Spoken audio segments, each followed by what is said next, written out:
Merci Frédéric. Bonjour à tous. Donc on va voir ensemble la césarienne naturelle. Donc c'est ce qu'on appelle en langue française un oxymore. Et on va voir ensemble comment on peut le transformer en synonyme. Et on va aussi voir pourquoi rendre l'accouchement par césarienne plus naturel. Alors, qu'est-ce que la césarienne naturelle? Vous savez que c'est un concept qui a été mis au point en Angleterre dès les années 2008. Au cours de cette césarienne, on va laisser le couple voir l'expulsion du bébé qui va sortir en douceur au rythme des contractions et de la poussée de la maman. On va procurer un clampage du cordon ombilical retardé et le bébé va être mis directement en peau à peau avec sa maman et éventuellement mis au sein. Quels sont les buts de cette césarienne naturelle? Eh bien, c'est que la patiente ait une réelle sensation d'accoucher et que le coparent soit impliqué dans la naissance de son enfant, dans le but de favoriser l'attachement de la maman et du coparent avec le bébé au moment de la naissance, en limitant les effets négatifs de la césarienne, notamment les effets psychologiques. Vous savez, ces patientes qui vous disent j'ai pas eu d'accouchement. Et puis, le but serait des suites opératoires plus simples et, bien évidemment, le bien-être du nouveau-né. Et donc, une césarienne, une procédure centrée sur la famille. C'est aussi un mot-clé de recherche sur PubMed, c'est césarienne centrée sur la famille. En pratique, comment ça se passe? Donc, c'est le docteur Rosa à la maternité franco-britannique qui m'a fourni cette vidéo. Je ne sais pas si on peut la lancer. Donc vous allez voir qu'il y a des équipes qui, plutôt que baisser les champs pour que le bébé voit à la naissance, ont des champs transparents, donc on peut baisser la partie opaque au moment de la naissance. L'équipe va placer un oreiller sous la tête de la patiente. Et donc le but, c'est que la patiente pousse pour faire naître son enfant qui va naître tranquillement, dans une ambiance sereine, éventuellement avec une musique que le couple a pu choisir. Et donc le bébé arrive, alors un petit peu ici aidé par l'obstétricien, mais vous voyez, un peu plus tranquillement que ce qu'on peut faire. Et surtout, les parents visualisent la naissance de leur enfant en direct, et découvrent le sexe d'ailleurs, éventuellement en direct, comme ils auraient pu le faire sur un accouchement par les voies naturelles, dans une ambiance bienveillante. Qu'on va voir ensuite ensemble. Je passe. Voilà. Ça, ce sont les photos de l'article Princeps paru en 2008. Vous voyez que ça ressemble à une photo qu'on aurait pu faire sur un accouchement par les voies naturelles, sauf que la tête sort par la cicatrice de césarienne. Donc ça, c'est ce qu'ils avaient proposé. Et ensuite, le bébé est amené à sa maman. Ça, c'est une photo à l'hôpital Béclère. Vous voyez qu'on n'a pas de champ transparent. Mais en tout cas, j'essaie de faire passer la diapo. Voilà. En tout cas, le nouveau-né qu'on aperçoit... je ne sais pas si on voit mon pointeur, on voit sa petite tête ici. Il est au chaud contre sa maman. Vous voyez que les bras sont libérés. Elle peut plier les bras pour le soutenir comme elle le souhaite. Il est bien maintenu au chaud par une couverture chauffante et par le bonnet de l'assistance publique. Le père est présent et la sage-femme est là pour veiller que le nouveau-né se comporte bien. Ça, c'est une autre façon de faire. Avec la patiente, elle a ses vêtements. Elle n'est pas obligée de venir avec la blouse d'hôpital. Ses bras sont positionnés autour de son bébé qui est vraiment en peau à peau. Là, vous voyez que les fils sont placés devant, mais on peut tout à fait mettre les électrodes du scope à l'arrière pour ne pas gêner ce moment de peau à peau. On peut mettre le saturomètre sur les pieds. Tout est fait pour que ça ressemble à un accouchement par les voies naturelles. J'ai un peu de difficulté pour passer les diapos, mais je vais y arriver. Hop. Et on retourne en arrière. Donc vous allez peut-être me dire, oui, mais moi, le pot à pot, je fais déjà, les pères sont déjà présents en salle d'accouchement. C'est peut-être ce que vous faites, vous, mais quand on regarde l'enquête nationale périnatale de 2021, c'est peut-être pas aussi évident. Vous voyez qu'une personne de l'entourage présent au moment de la naissance, c'est non dans 11% des cas. Alors on peut imaginer que tout le monde n'a pas envie d'être ou la possibilité d'être accompagné pendant la naissance, mais vous voyez qu'en cas de césarienne programmée, il n'y a pas d'accompagnant dans 20% des cas. Donc c'est plus que dans les autres circonstances. Et quand la césarienne est en urgence, eh bien, c'est 34% des patientes qui ne sont pas accompagnées. Si on regarde les bébés qui n'ont pas besoin de soins immédiats à la naissance et pour qui on fait du pot à pot après l'accouchement, vous voyez qu'au bloc opératoire ou en salle de réveil, c'est 3-4% des bébés qui sont mis en pot à pot pour les patientes. Et en cas de césarienne, il n'y a pas de pot à pot dans 43% des cas. Donc vous voyez qu'il y a une marge de progression, une marge d'amélioration. Alors décidément, Pourquoi ce concept de césarienne naturelle? Eh bien parce que dans les années 70-80, la césarienne s'était considérée comme un événement de vie indésirable, donc vraiment un traumatisme pour les patientes. Et même dans des études, des reviews plus récentes, en 2019, eh bien les facteurs associés à un vécu négatif de l'accouchement, c'était la césarienne et notamment la césarienne en urgence. Dans cette étude prospective transversale espagnole de 2020, ils ont cherché à déterminer la prévalence du syndrome de stress post-traumatique à 1 an du postpartum et donc son lien avec les paramètres périnataux en faisant un questionnaire à plus de 1500 patientes. Et ce qu'ils ont marqué, c'est qu'il y avait quand même 7% des patientes qui avaient des symptômes compatibles avec un syndrome de stress post-traumatique. Et dans les facteurs protecteurs de ce syndrome, il y avait le fait que le projet de naissance soit respecté, donc les attentes des parents en fait, qui soient respectées, le fait d'avoir une péridurale et le fait d'avoir mis le nouveau-né en peau à peau. Et dans les facteurs de risque de ce stress post-traumatique, il y avait la voix basse instrumentée et la césarienne, dont on peut se douter qu'elle ne correspond pas vraiment au projet de naissance. Il n'y a pas beaucoup de patientes qui souhaitent la césarienne en urgence. Et puis les déchirures graves du périnée. Donc des arguments pour penser qu'il faut vraiment mettre le couple au centre de l'accueil du nouveau-né, y compris par césarienne. Et les pères dans tout ça, eh bien, effectivement, il y a un peu de littérature pour dire que quand il y a une césarienne, surtout si elle est en urgence, il y a un effet négatif sur la satisfaction paternelle en lien avec la naissance. Alors, est-ce qu'il y a des bénéfices de cette césarienne naturelle? Donc, vous voyez ici qu'il est écrit une technique centrée sur la femme. Alors, il y a des bénéfices en termes de satisfaction quand on regarde les études de cohorte. C'est sûr que si vous proposez cette technique à des couples qui y adhèrent, qu'on fait cette technique et que ça se passe comme prévu, bon, bah, ils sont contents, il n'y a pas de surprise. C'est plus discuté en randomisé, mais probablement parce que les scores de satisfaction sont quand même assez élevés, quelle que soit la technique de césarienne. Mais au-delà de cette technique, on va voir est-ce qu'il y a des bénéfices pour les patientes au pot à pot précoce et est-ce qu'il y a vraiment des difficultés d'allaitement maternel après la césarienne?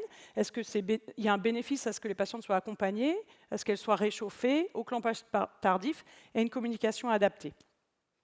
Alors le bénéfice du pot à pot, il est très étudié chez le nouveau-né prématuré. Chez le nouveau-né à terme, il y a cette méta-analyse de 2016 sur 38 études randomisées.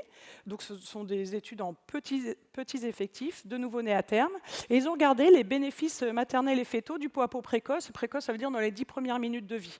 Alors ce sont des études qui sont donc petits effectifs, hétérogènes. Et bien sûr, il n'y a pas d'aveugle, on se rend facilement compte si le bébé est en pot à pot.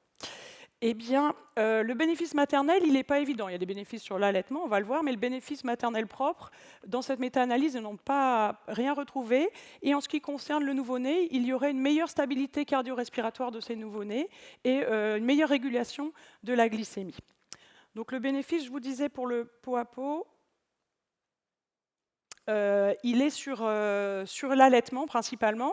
Ici, une étude randomisée contrôlée de 2012. Ils ont randomisé 114 primipares qui ont fait soit du pot à pot immédiat pendant une durée de 2 heures, soit la prise en charge habituelle. Et ils ont regardé l'efficacité de l'allaitement à J28, alors c'était de l'auto-évaluation, le succès de la première mise au sein et le délai de réalisation de la première mise au sein.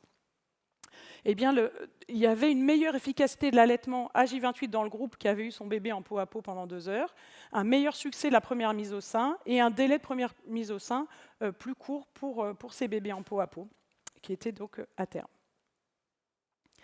Mais est-ce qu'il y a vraiment une altération des contacts, des difficultés d'allaitement quand on fait une césarienne? En fait, ce n'est pas évident que ça, et c'est quelque chose qui est aussi difficile à mesurer.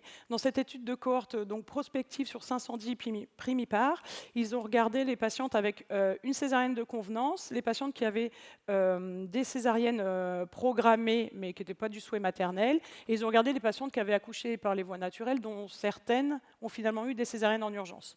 Et ils ont évalué avec des tests spécifiques la qualité du contact mère-enfant en fonction de la voie d'accouchement, à J2, et puis un peu plus loin, au 3e mois, au 9e mois.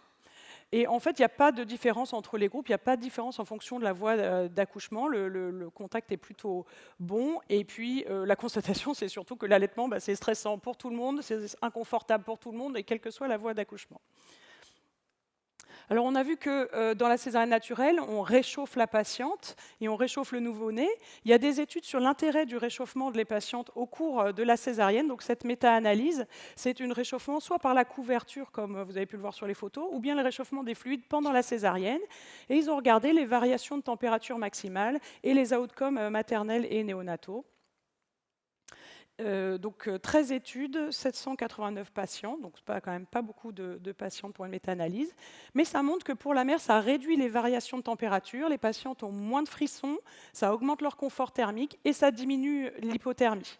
Pour le nouveau-né, c'est plus modeste, le pH serait plus élevé, mais de 0,02 points, je vous laisse juger de la pertinence clinique de ce résultat, et pas de changement sur la température du nouveau-né ni sur l'Apgar. Par contre, effectivement, une fois qu'il est né et qu'il est en peau à peau, vous savez que le froid, c'est l'ennemi du nouveau-né, donc il est important qu'il soit réchauffé, notamment qu'il ait un bonnet. Et il y a certaines équipes qui proposent de monter la température de la salle de césarienne jusqu'à 25 degrés. Je vous laisse négocier avec vos obstétriciens. En ce qui concerne la présence du coparent, il y a peu d'études, mais Dieu merci, le Covid est passé par là. Et donc, il y a une équipe française qui a regardé de façon observationnelle, prospective et bicentrique le vécu des patientes selon la présence ou pas de l'accompagnant en césarienne programmée. Donc, ils avaient 81 patientes accompagnées et 53 patientes qui ont eu ces césariennes seules. Au final, tout le monde n'a pas répondu au questionnaire, donc c'était 29 accompagnés, 30 seuls. Et effectivement, il y avait un impact négatif de l'absence de l'accompagnant sur le vécu de la mère en termes de niveau de stress, en termes de niveau d'anxiété. Peut-être que vous l'avez constaté vous-même dans vos maternités. Est-ce qu'il y a un bénéfice au clampage retardé qui est proposé dans cette stratégie? Alors, chez le nouveau-né prématuré, oui, ça, il y a pas mal de littérature. Sur le nouveau-né à terme, il y a cette méta-analyse qui comporte 46 études sur plus de 9000 patientes et leurs nouveau-nés, qui ont comparé le clampage habituel au clampage retardé. Donc retardé, c'est plus de 30 secondes après la naissance. Il y a une amélioration des paramètres hématologiques du nouveau-né, notamment en termes d'hématocrite et de NFS, aux dépens d'une augmentation du recours à la photothérapie. Et c'est non significatif sur la survie sans séquelles neurologiques, sur l'anémie dans la petite enfance et, important, sur la survenue d'hémorragie du postpartum.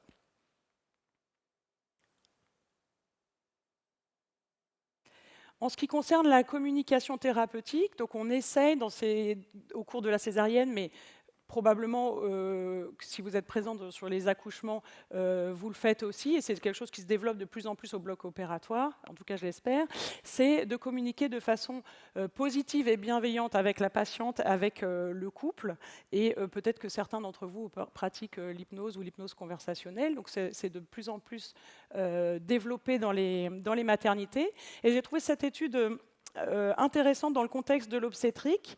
C'est une étude randomisée d'une équipe australienne où ils ont étudié les patientes après la césarienne.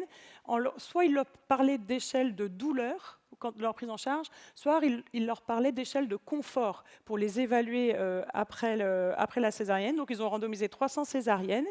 Et en fait, les patientes, quand on les interroge exclusivement sur leur douleur, eh bien, elles avaient des scores de douleur au repos et au mouvement qui étaient plus élevés par rapport aux patientes qu'on évaluait sur leur confort ou leur absence de confort, si vous voulez, une espèce d'échelle inversée. Et le groupe à qui on parlait exclusivement de douleur avait un risque augmenté d'avoir besoin d'analgésie supplémentaire. Donc un plaidoyer pour que quand la naissance se fait, qu'elle soit par voie haute ou par voie basse, eh bien, l'équipe soit formée à la communication thérapeutique positive pour aider le couple à accompagner cette naissance. Alors la musique, je vous ai dit que les patients ils peuvent choisir la musique qu'ils souhaitent. Et bien figurez-vous qu'il y a une méta-analyse que j'étais très fière d'avoir trouvée, mais qu'en fait cette méta-analyse comprend un essai randomisé contrôlé qui montre un bénéfice modeste sur la satisfaction. Ce que ça veut dire? Ça veut dire qu'il faut pouvoir proposer aux patients d'avoir de la musique au moment de la naissance, mais que ce n'est pas la peine de l'imposer s'ils ne souhaitent pas. Alors l'autre volet, c'est que est-ce qu'il y a des effets secondaires de cette technique? Vous avez vu, hein, quand les champs sont baissés et que les patients sont tous sourire sans masque au-dessus du champ, on peut se préoccuper un petit peu des suites opératoires. Donc ça a été étudié, cette étude rétrospective de cohorte aux Pays-Bas. Vous voyez que c'est 2011-2013, hein, donc les équipes se développent ces techniques depuis longtemps déjà. Leur outcome, c'était de regarder les risques et bénéfices de la césarienne naturelle sur les pertes sanguines, sur les infections post-opératoires à la fois maternelles et néonatales. Alors c'est peu de patients, il faut la faire l'étude, mais c'est 285 césariennes naturelles versus 365 césariennes classiques. Et ce qu'ils ont montré, c'est qu'il n'y avait pas de différence donc, sur les pertes sanguines et les infections post-opératoires. Ce qu'ils ont noté par contre, c'est qu'il y avait moins d'admissions en néonates, 2 fois moins, et moins d'infections suspectées néonatales dans le groupe césarienne naturelle. Dans les autres effets secondaires, ils ont regardé ici le ressenti, et notamment le ressenti de l'accompagnant. Bon, il y avait 5% des patients, enfin des accompagnants des patientes qui auraient préféré voir un petit peu moins de la naissance que ce que leur a montré. Donc en fait, ça ne s'improvise pas. C'est quelque chose qu'il faut discuter et préparer en amont avec les patientes et leurs accompagnants. Cette autre étude sur les effets secondaires, cette fois-ci néonataux, encore une fois une rétrospective de cohorte, mais ils ont comparé le résultat avec celle d'une autre cohorte historique, donc c'était toujours les Pays-Bas. Ils ont souhaité regarder l'incidence des pathologies respiratoires, de l'admission non prévue en néonat et la survenue d'hypothermie. Donc c'était 92 césariennes naturelles versus 71 classiques. Et en fait, ils avaient plus d'admissions non prévues en néonat pour les nouveau-nés. C'était non significatif pour les pathologies respiratoires ou pour l'hypothermie. Et résultat, c'est qu'un tiers des nouveau-nés ont été séparés de leur mère en raison de ces admissions non prévues. Alors, la différence, c'est qu'ils ont monitoré de façon continue la saturation des nouveau-nés pendant qu'ils étaient sur leur mère en peau à peau, parce qu'ils étaient un peu inquiets de faire ça. Donc ça pourrait expliquer qu'il y ait plus d'admissions en réa-néonate. Ce qui peut s'expliquer aussi, c'est que c'était le début de la mise en place, donc peut-être qu'ils prenaient leur marque, et puis aussi ça peut être pas de chance, hein, puisque c'était 92 césariennes naturelles et 71 classiques. On ne peut pas dire que les effectifs soient énormes. J'essaye de... Voilà. Alors, les buts sont-ils atteints de rendre cette naissance par césarienne plus naturelle? Eh bien, sur la réelle sensation d'accoucher, l'implication du coparent, oui, quand on leur propose de pousser, de voir la naissance de leur enfant, effectivement, ça change la donne et les scores de satisfaction sont là pour le montrer. Est-ce qu'on va favoriser l'attachement de la maman et du bébé et du coparent à la naissance? Probablement, mais probablement, je dirais, si ça s'intègre dans la réhabilitation après césarienne. Si vous faites du pot à pot et qu'ensuite la dame, elle passe 2 jours avec une sonde urinaire et qu'elle n'est pas mobilisée rapidement, vous allez perdre tout ce que vous avez gagné en termes d'autonomie, d'allaitement, etc. Donc ça doit vraiment s'intégrer dans un programme de réhabilitation précoce. Et puis il faut que l'hôpital ou la clinique, les suites de couches, favorisent la mise en place de l'allaitement pour qu'il y ait un vrai bénéfice. Et puis cette présence de l'accompagnant et ce contact avec le nouveau-né, il ne doit pas être interrompu par la salle de réveil. Il faut vraiment que ce soit un vrai continuum de la naissance jusqu'aux suites de couches. Est-ce qu'on va limiter les effets négatifs de la césarienne, hein, le sentiment de « je n'ai pas accouché », les dépressions éventuellement du postpartum ou le syndrome de stress post-traumatique? Peut-être, mais en tout cas, il n'y a pas d'études qui montrent un bénéfice de cette césarienne dite naturelle sur le PTSD, sur la dépression du postpartum.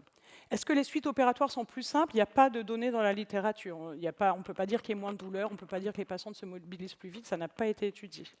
Et sur le bien-être du nouveau-né, eh bien, on l'a vu probablement, en tout cas, s'il n'y a pas de bénéfice, en tout cas, il n'y a probablement pas de maléfice, et c'est déjà bien. Donc en conclusion, peut-on faire en sorte que la césarienne soit une naissance comme les autres? Eh bien oui, quand elle s'intègre dans de la réhabilitation après chirurgie, quand on favorise la présence de l'accompagnant, quand l'ambiance est sereine avec une communication positive, quand le pot à pot est fait dès que possible, quand la mise au sein éventuellement est faite si elle est possible et si elle est souhaitée. Alors est-ce que demain vous allez débouler dans votre bloc en faisant baisser les champs au moment de la naissance? Non, ça ne doit pas être imposé à tous les couples et ça ne doit pas être improvisé. Les champs transparents me paraissent d'ailleurs une bonne alternative pour des patientes et des coparents qui sont demandeurs et quand l'équipe est formée et adhère au projet, c'est plus facile à mettre en place. Est-ce qu'il y a des bénéfices? Je vous ai montré les quelques bénéfices du pot à pot, du clampage retardé. Mais quand bien même le seul bénéfice, ce serait la satisfaction maternelle et paternelle, eh bien j'ai envie de vous dire, tant mieux, on travaille aussi et avant tout pour ça. Je vous remercie.